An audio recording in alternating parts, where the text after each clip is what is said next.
Welcome to the Slop Farm. Enjoy the video. You start by preparing both devices. Connect the phone physically first. Plug a data-capable USB cable into the Dzire's USB port, then into your phone. This initiates the handshake.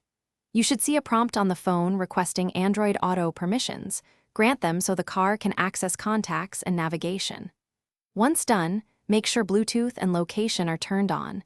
These support voice and app handoff. This first step is about establishing a reliable hardware and permission baseline.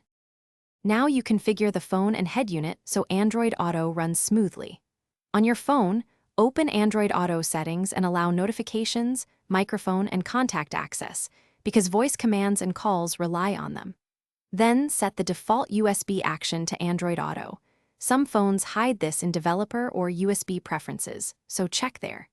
If the car doesn't show the Android Auto interface, restart the head unit and reconnect. This resolves many midstream handshake issues and forces a fresh connection. To finish, validate core features. Launch navigation, play audio, and use voice commands. Ensure audio is routed to the Dzire speakers. If apps load slowly or disconnect, try a higher quality cable, restart your phone, and clear the Android Auto app cache. These quick fixes often restore stability.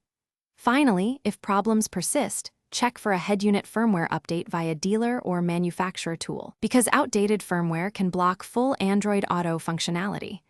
One key tip: swap. Thanks for watching. Consider subscribing if we helped you today.